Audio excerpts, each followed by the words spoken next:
B-A-T. It's in the name. Welcome into the Helping Healing Humor podcast with Ben and Travis. Well, today's episode, we're going to talk a little bit about commitment and maybe getting a couple of wins, easy wins to start off 2023 and get some momentum going. We'll have that conversation with me, Ben, and birthday boy, Willard Mahan, right after these messages.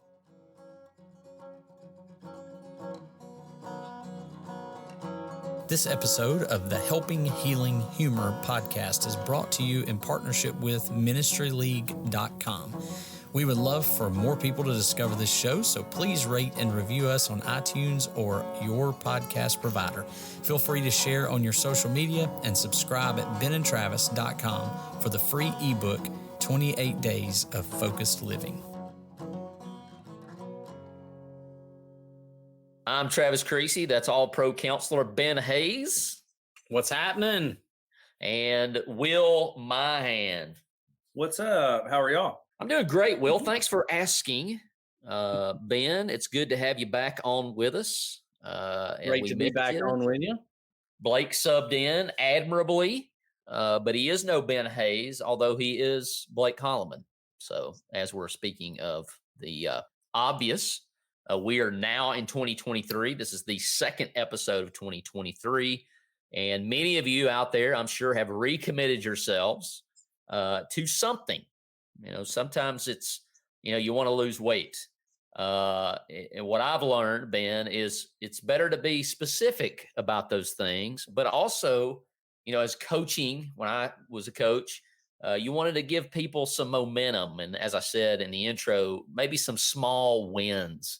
Something that's not going to be just completely out of your way, something that's going to be kind of an easy momentum starter. And so instead of going, I want to lose weight, maybe set a goal or go, okay, I'm going to cut out this thing in the effort to lose weight. Maybe you can unpack that a little bit for us. Well, you've kind of mentioned one thing, and I don't know, we may end up talking about a lot of different people's stuff here, but one of the things that I've always heard of, and I don't know if I may be giving credit to the wrong person, if Stephen Covey was the one who came up with this, or if there's probably just a bunch of people who've talked about SMART goals. I think we've talked about SMART goals on here before, about being very specific is that S in SMART. Because, if you're going to set a goal, it's really nice to be specific about it, because otherwise, I don't know if I got there, measurable. It needs to be something that I can point to and go, hey, that, I know I got there. If I go, well, I want to be a better basketball player, or I want to be a better, whatever, that's not really measurable. So you got to put some measure to it. A is attainable. You got to be able, it's got to be, if I say, hey, I want to be a NBA basketball player, it's not happening. I'm too old, and I'm too short, and I'm too unathletic. Was it ever attainable? There was never an attainable part of that for me. Yeah. So every part of it, and then like the relevant is something that kind of falls into that. There's some things that I could attain, or I could have attained at one point, but may not be relevant for me. A kid goes, I want to be the president this year, and they're 4 years old or 10 years old. It's not relevant to them at this point.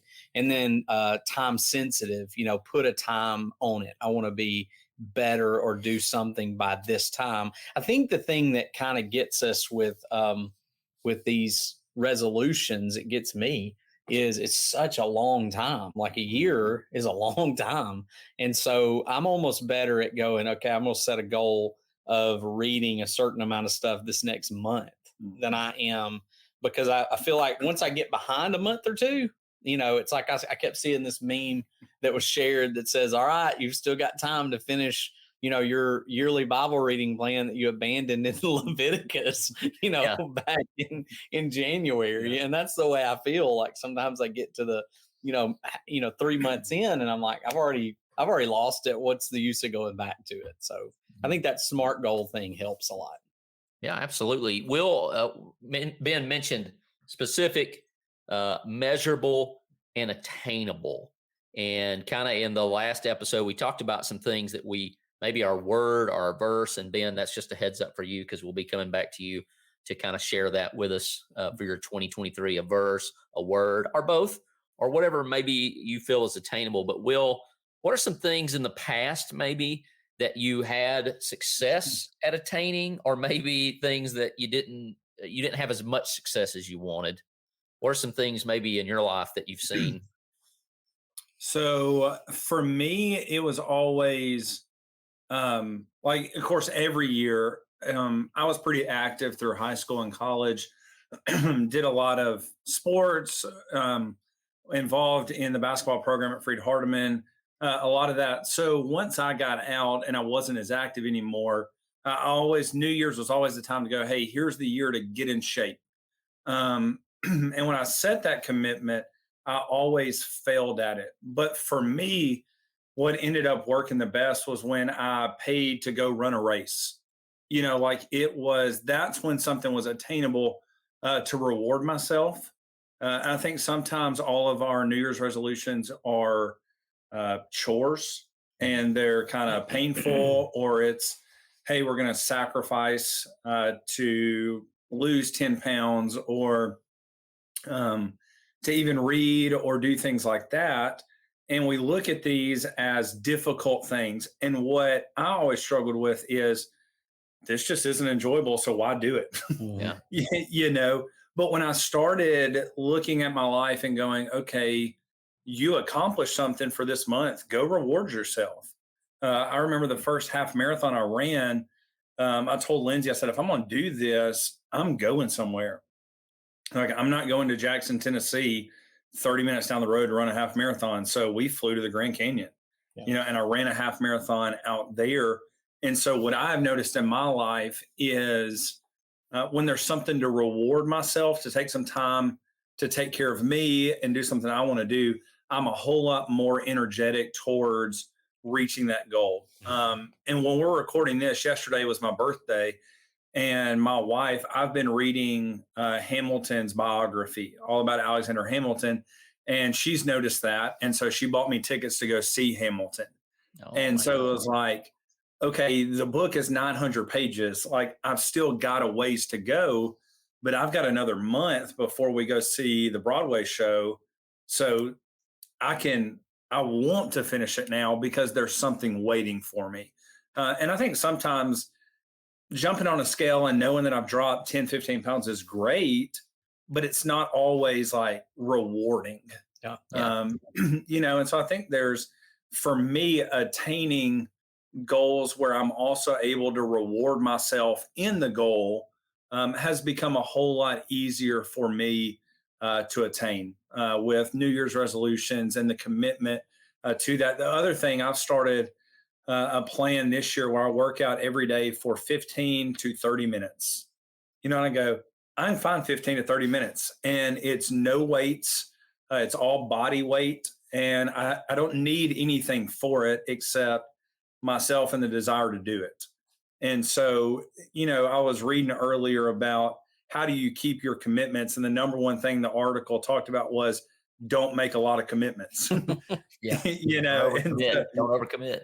Right. And so I think just the reward yourself and small things. So I feel like Will was potty trained with M&Ms. That's what I feel like happened. That's probably true.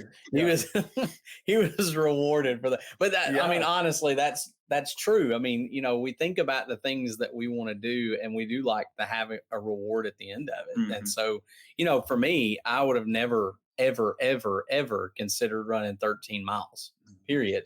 But I know kind of what's at the end of it. I know the weekend we get to spend together. It's not like, it was harder the year that we did it here. Oh, yeah.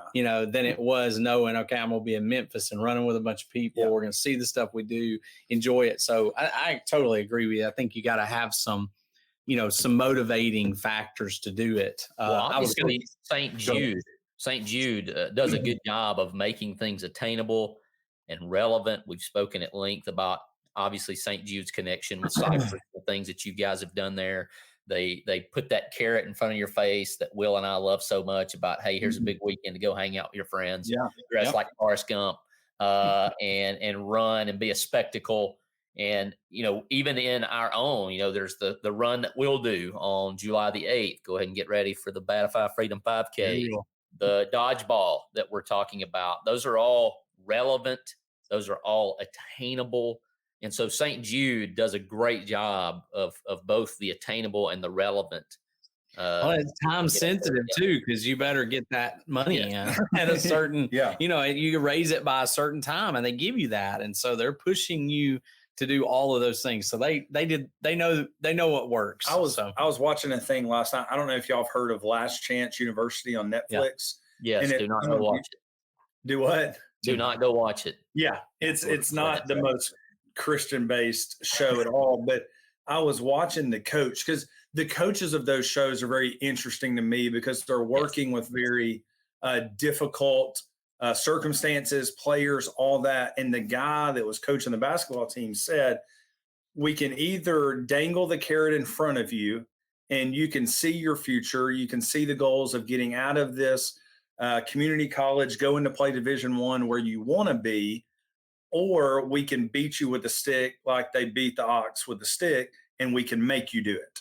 Mm-hmm. And he said, setting that carrot in front of you is so much more enjoyable than being beaten, with a stick and made to do it. And I think sometimes that's just the way we look at our goals. I was watching just a clip. I saw a little short thing from The Last Dance. Is that what it is? With Michael Jordan. Mm-hmm. And I think they were discussing, and I just caught it. I didn't hear all the discussion, but it was something about his dad sat him down and said, look, he got in trouble over something. And he said, if you want to play in the NBA, you want to play in college, you want to do all this stuff, you can't do that and stay in trouble all the time. Right. And he said, that was really all I needed. It was just that one kind of push to go, oh, that's what I really want. Lonnie says it all the time. What do I want now versus what I want most? And having that focus of what is something I really want? What is something that's motivating to me? Finding your why. We're going all over the place with this podcast, but finding your why, finding the thing that motivates you is huge in that. I was going to share the concept from, I think it's BJ Fogg that does the B map. My behavior kind of comes from motivation, ability, and prompting.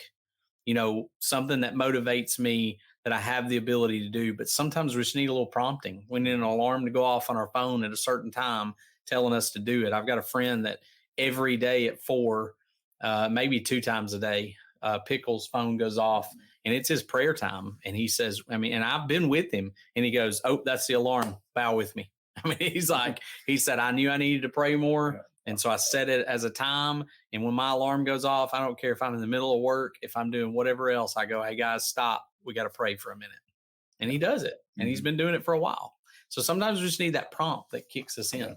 Well, we used to say it to our players, sort of along the Last Chance U: do it right, do it light, do it wrong, do it long. This can be as short of a session as it can be, or if you choose to do it the wrong way or don't do it with the right motivation, it's going to be a longer, teeth-pulling experience. And how many of us are praying? I know I'm not praying as though we are in a battle. I know that I don't pray nearly enough. It's been an issue for me for many, many years. And praying at meals and praying at church, not a bad thing at all. We should do those things.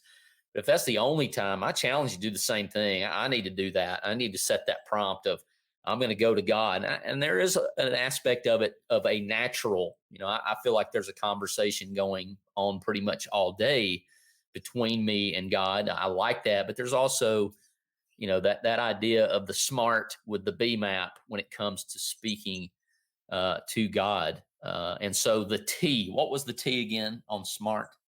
Time sensitive. Yeah. So just having a time that's set up and that, you're going to get it done by, or in that time zone or whatever. So I try to start at a certain point. The first thing I do when I wake up in the morning is I open that Bible app and I read the verse of the day. It's a quick hitter. I probably shouldn't meditate on it more, but that's kind of what I've made my commitment, that the first time I look at my phone, I'm going to that Bible app, and then on to whatever other business I need to get taken care of. But man, has that come in handy? It definitely has its negatives, but there are definitely positives. The calendar app on there is a lifesaver as far as the podcast and just life in general. Get a nice little ding of, hey, you need to be doing this. But those are all great points. Ben, on our last episode, we had Blake, and we talked a little bit about 2023. What are you thinking? I know earlier today you posted your lesson themes for the year of 2023, maybe something along those lines. Is there a word, is there a verse or a song, maybe a hymn that you're kind of framing 2023 with? We kind of framed it up. And I really, we were talking about these ministries, the scripture ministry and seeking and serving and social, kind of all from Acts chapter 2. And as I was getting ready for that lesson, I had we've been struggling. We've been saying, well, it's about ministry and it's about this. And as I started reading Acts chapter 2, I realized that there was a phrase that was used twice. I think it's used in verse 47 and in verse 44 or 45. No, somewhere in there. It's a little earlier. He says, day by day, they were continuing, and doing the things and the apostles' doctrine and all that kind of stuff.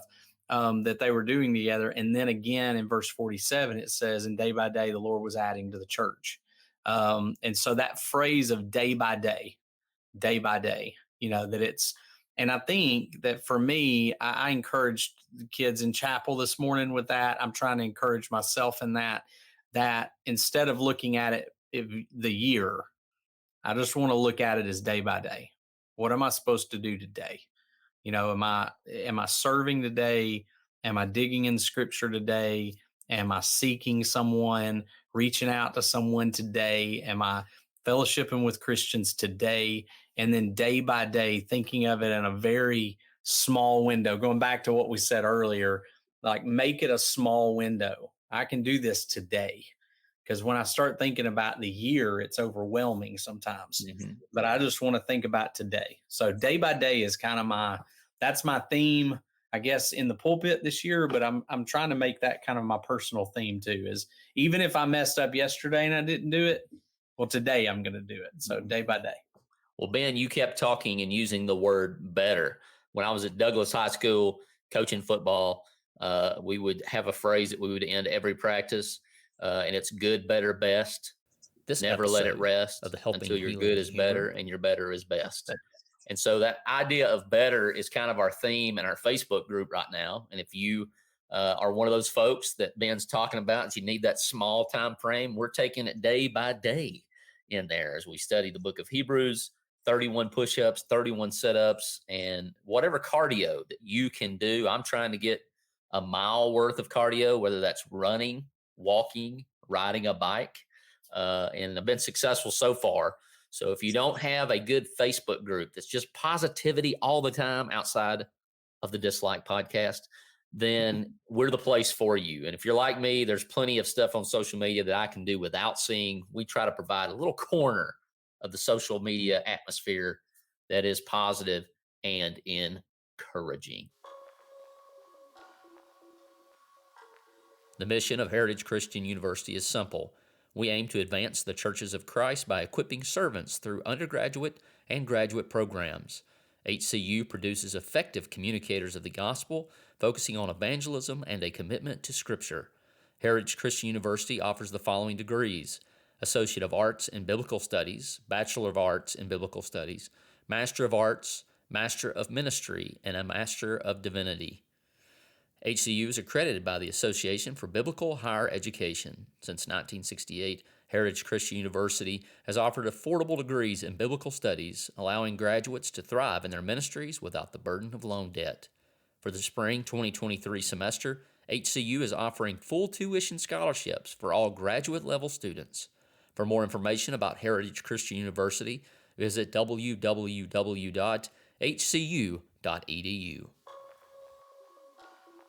So, Ben, question of the day: what are some of your highlights of 2022? We shared, I talked about dodgeball. I talked about going to the Army-Navy game. So it can be several things, either podcast wise, Blake even said highlight was the dislike podcast, and it kind of warmed my heart a little bit. I felt good about that. So what you got, Ben?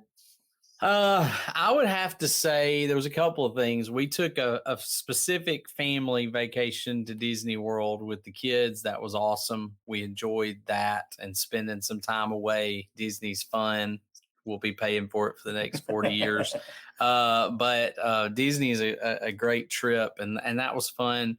But I think, man, I loved the beach trip this year. We took that with you guys and a couple of our sets of aunts and uncles, and your mom went. And so it was just, that was a really awesome trip and fun times.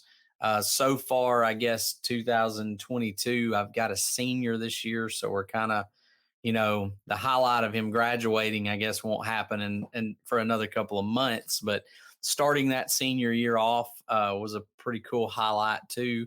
And then, just the time we've got to spend together on the podcast. That's probably it. So a lot of family, a lot of friends. Hope for more of the same next year. Awesome. Neither Travis or I mentioned you, so you're the better. Okay, you're the better person. Good, I am the better person. We have gotten a Patreon. It's been awesome. I meant to mention that as a highlight, although that dates back to October of 21. And we've got some awesome people who support us monthly there. We would love for you to join those folks. Those folks have a T-shirt waiting on them in a few weeks at CYC. Got to take a couple of those to Dallas with us, Ben. So we got those trips coming up. We do ask for your prayers as we enter conference season. I like to call it conference championship season. Mm-hmm. Ben and I'll be riding out to Dallas. Will, I think you and the youth group be heading south, right, in a few weeks? Yeah. Next week we're headed to speaking at the golf conference. So I'll be teaching classes down there. So we would definitely cover your prayers as far as those trips, that we'd have safety out there. And of course, the kingdom would be expanded in those events.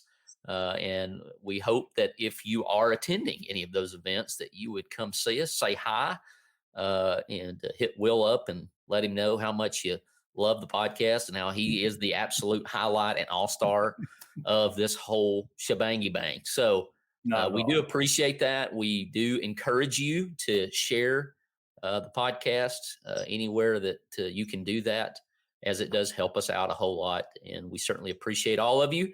And we'll be back next week.